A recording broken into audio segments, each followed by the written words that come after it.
Are we all crippled by nostalgia? Well, not necessarily, but when you play music from the 2010s, you can kind of guarantee that everyone in the club is going to know those songs. Whereas today, everyone just listens to vastly different music. Yeah. What's considered extremely popular and mainstream to you might literally not be considered extremely popular and mainstream to the person next to you. Today, we have unlimited access to every song ever made. When a new song or album drops, it is just right there in your phone. You don't have to talk to anyone, don't have to buy it, don't have to wait. Most of the time, the artist is actually begging you to listen to it, or you accidentally found out about it. You didn't even want to discover it. Most people have resorted to just letting the algorithm decide what music to recommend to them because it's easier than doing all of the See, that's one of the things I don't do. Like, some people be watching the new Friday drops and stuff like that, those playlists. I don't do that. I'll actually pay attention to when people are dropping and shit like that. And sometimes, I'm like, damn, I forgot that they dropped. Oh, hell yeah, let me go listen to it. Or my siblings or my best friends will tell me, hey, this drop, you should listen to it because I know you fuck with it. Bet. All right, cool. I don't really listen to what the algorithm pushes. I only put it on for here, and it's usually like for the streams and shit like that. I put on the playlist, but it's people that I usually listen to. Because if I want to listen to the algorithm, I just have a Pandora. Because Pandora's that algorithm. Pretty much, okay, Tyler Creator Radio. Alright, let me go and play some internet. The Matt Martian. Let's go and play Steve Lacy. Let me go play Rex Orange County. Let me go ahead and play Frank Ocean. It's easy. Let me play some Solange, some Willow. It'll be an easy guess. But yeah, I choose the shit that I like to listen to. And with a club and shit like that, man, the club plays the same thing. They play the hottest shit ever. That's one of the things I got beef with the club over. Like, bruh, we hear it enough on the radio. That's why I don't listen to the radio. I don't listen to the radio because they play the same thing, and then it's the clean version. I don't want to play the clean version. I don't want to listen to the clean version. I'm not clean. I mean, I'm clean right now because I just took a shower and I just cleaned the crib. But I want to listen to shit with cuss words because I cuss a lot. Now, that's why I don't listen to the radio. With the clubs, they play the same thing over and over, and they don't have any variety to it, bro. Like, they don't play any, like, they'll play the same artists, but they won't play an artist, like, actually dope joints. Like, they'll play, for example, Future, Too Sexy for My Shirt. Man, I want to hear that Percocet stripper joint. I want that shit. Or play some fucking Codeine Crazy. Play some Throwaway. Play some other shit. Play some Barter. I took my pussy for my motto way. Hana, hey. Like that. But you playing the same old Not Like Us for the past, man, since that came out a year ago. Nigga, y'all still playing it and everybody's tired of it. I know I'm sick and fucking tired of it. Every time I come, I think I might have deleted it out of my playlist. And if I haven't, I skip it every single time. But yeah, they play the same thing over and over, man, and they just need to get a new... See, that's why, hey, once I get money and I'm going to create my club, man, it ain't going to be no shit that everybody else is doing, some mainstream shit. We're going to listen to, it's going to be mainstream artists, but they actual, like, dope.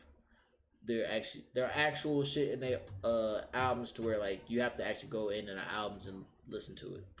I just talked about before. Combine this lack of mono connectivity through music, requiring absolutely no effort to get access to the music, as well as artists not having the star power due to overexposure, and surprise, surprise, music holds absolutely no value to the average casual listener. Once we entered the 2000s, the rapid advancement of available technology caused a dominant monoculture to become more fragmented. TVs were becoming cheaper, bigger, and higher quality. The internet was getting faster, becoming easier to access and navigate. Cell phones were in everyone's pocket. We were becoming more connected than ever, but we didn't realize it was actually going to drive us further apart. In my opinion, 2000 to 2010 was a great sweet spot for pop culture. I would describe today's culture as everything all at once, and the early 2000s was the same, but it was slightly more manageable. Let's start simple. Movies. Here's a graph of every movie released per year around the world. You can see the quantity of movies released remained relatively the same from the early 1970s to the late 1990s, and it just started slowly ramping up in the 2000s before it exponentially exploded. Back then, there was a rhythm to it all. You'd get 2 or 3 massive blockbusters every summer, movies like Spider-Man, Pirates of the Caribbean, or The Dark Knight, which dominated culture for weeks. As fall and winter rolled in, you'd see smaller budget, more experimental, or just simple films rise to the surface. Movies like Eternal Sunshine of the Spotless Mind, Little Miss Sunshine, Juno, and Requiem for a Dream.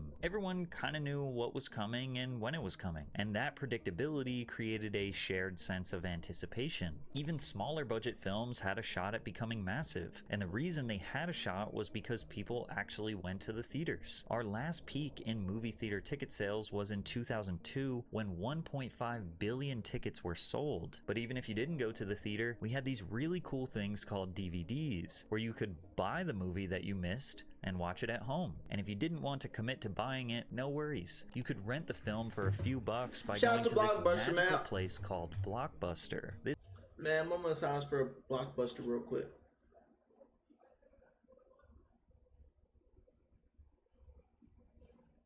Alright, let's go ahead and get back to it. This is a store where you could essentially browse all of the movies that you didn't get the chance to see. You would actually talk to the employee who worked there, and they would give you a recommendation or tell you what everyone else is renting. Sometimes a movie was in such high demand that all of their copies would be rented and you couldn't get it. Imagine that. Imagine any form of entertainment being unavailable for you today. Scarcity created demand, and it made the film more exciting. It made you want to watch it more. Most of those crappy yet special early 2000s comedies were the perfect films to pick up at a Blockbuster. One of the things I can say is that I do reminisce on like fucking just getting like pizza and wings and a pop and sitting down and watching like a movie, popping in a movie like a Spider-Man or some shit like that, or like a comedy or some shit like that. Like, it's just, when I do it now, it's not the same. Maybe it's because I'm by myself. Nah, I mean, I can't say it's not the same. It just don't have the same nostalgia. I don't know. Maybe I'm watching the wrong movies. But that type of shit, like, I do miss that, especially with the family and or for like friends and shit like that, or staying up and playing video games, getting pizza and shit like that. Like, you know, it's different because like at that time, didn't have to worry about shit, but like, all right, I already got my homework done, so I could just chill and be with my friends and my buddies and shit like that, and I ain't gotta go to school until fucking Monday. But now, it's like, I gotta worry about my bills, I gotta get paid, I gotta pay. Gotta worry about, oh shit, I gotta go back to work. Damn, all these fucking calories. Oh my god, I'm eating all this shit, this shitty food, I gotta go to the gym. It's like, it's too much on the mind where you can't even fucking like let loose and actually just sit there and enjoy what you're doing. And people loved that place. The company earned $5 billion in revenue in 2004. The point is that you and everyone around you had this physical connection with the entertainment and was actively using their brain to choose what they wanted to consume. And then too, like, if you have, you're not going to a Blockbuster, you're not going to a Redbox anymore. You're literally going, you're on Stars, Netflix, Hulu, Disney Plus, Peacock. It's pretty much, you're on subscription services. And if you're not paying for the top premium thing with no ads, then you're gonna get ads. Unless you're on Netflix, you're not gonna get any ads, but you're paying a whole lot for some bullshit, right? So it's like you really can't even enjoy it because, like, damn, like, I want to enjoy it without interruptions, but I can't because there's fucking ads. Now, the only thing I don't have ads on is Disney Plus, is because I get it through my Verizon. But I had Hulu with with no ads, and that shit kept going up and up and up. Man, I think that shit's like $50 now. Maybe not 50, but I think it's about to get there. It's like it kept going up. It's like went from, man, it used to be fucking like $11, and now it's like damn near $30 for no ads, bro. That shit pisses me off. And I remember I used to have, bro. Don't even start on fucking HBO Max, man. That shit out the ass, bro. That is damn near $50. HBO Max is damn near $50 with no ads. I got rid of my Hulu. I just don't, because I don't even watch that shit anymore. I watch everything on fucking YouTube. So, yeah, it's not even the same. I don't know, I kind of want to get some pizza now. Not even gonna lie. Had a somewhat similar rhythm in the I'm not gonna do it, 2000s. though. I kinda Primetime wanna was get some still pizza. valuable airtime. MTV was in its best era, in my opinion, having a plethora of terrible yet oddly captivating reality TV shows and experimental series, while still having their sister network, MTV. Came a lot. True Life used to kick my ass, because I always would think that it's like Teen Wolf, because I used to fuck heavy with Teen Wolf. Because it literally has the same font, bro. It has a similar font. So if you really like skimming through it and you see True Life, and then you're like going fast, oh, Teen Wolf, you know, what the fuck is this? I don't see niggas getting killed and maimed and niggas turning into wolves and shit. I see people struggling. To play music videos 24/7. It was one of the most versatile eras for mainstream music, with lyrical rap, crunk rap, rock, emo rock, country, pop, EDM, R&B, and countless other genres in a healthy rotation on MTV and the radio. It was just Shout on out the to cusp MTV. of being overwhelming, but having it all contained on MTV and VH1 made it still manageable to keep up Now with. it's just straight Kids reality were shows and absolutely ridiculousness, consumed man. by Nickelodeon, Disney Channel, and Cartoon Told Network, you. which were 3 separate networks that each had 2 to 3 shows worth paying attention to in their respective eras. We still had a healthy separation between our personal lives and our school and work life from 9 to 5, only entertaining ourselves lightly in the morning and in the evenings. We didn't have a phone to distract us from literally every millisecond of boredom. The Bruh, entertainment facts. options still felt limited enough that you could feel like everyone around you was on the same wavelength. Plus, we were still at the Bruh. mercy of And bro, another thing too, because the phone definitely ruined it, because like he said, without the phone at school or at work, literally you can talk about shit with your buddies and then actually want to go out and other shit, or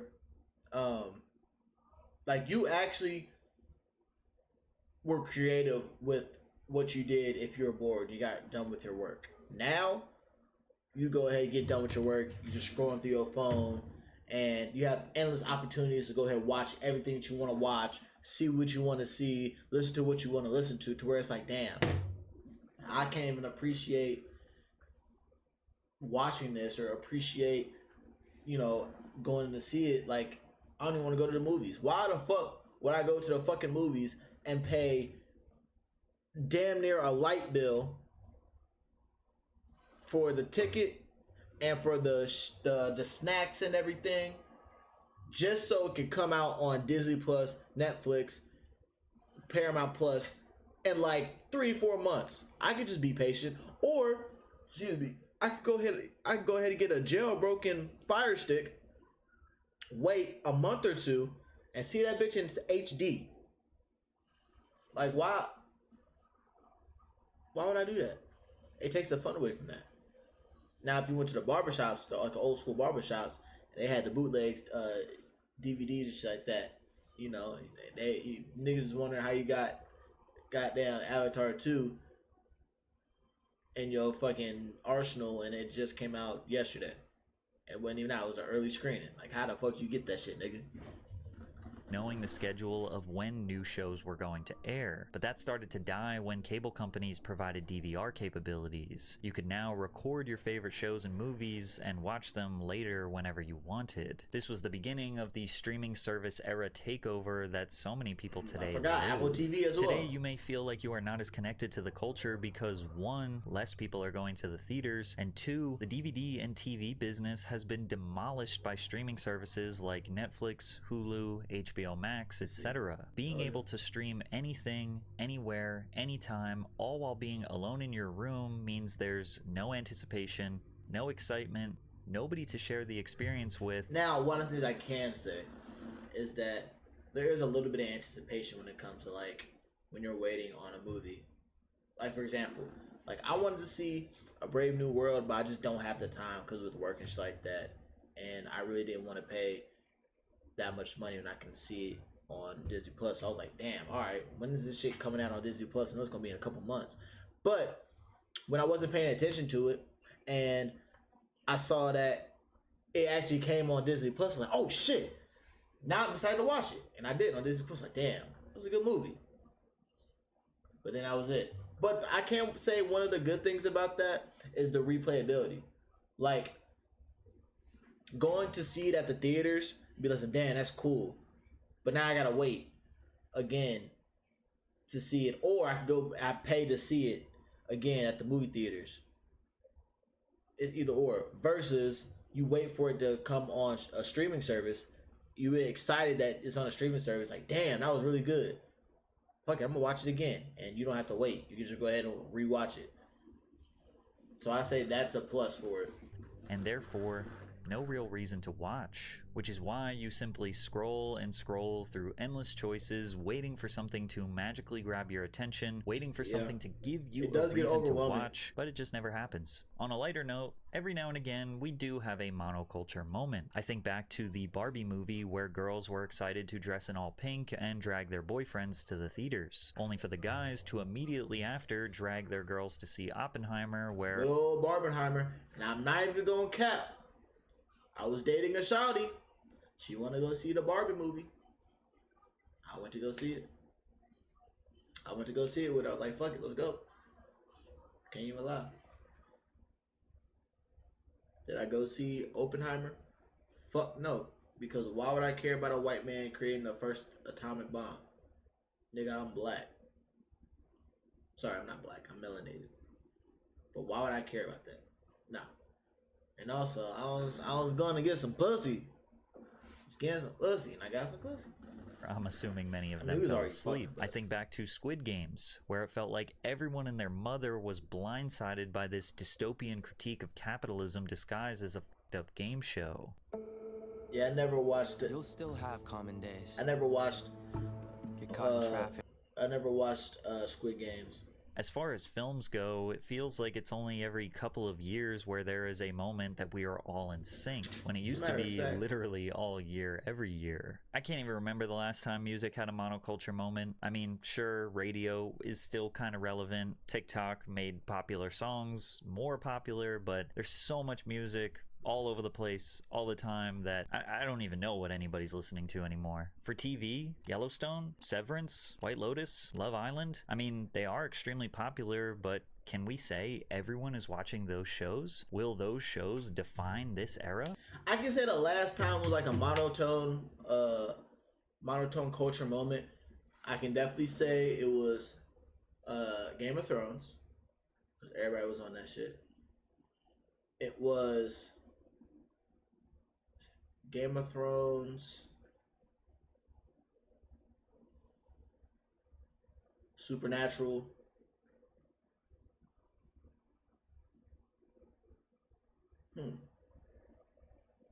shit, I mean Stranger Things. But that's like the early, like the first couple of seasons. Now people are like, bruh, y'all taking too long to fucking put the shit out. But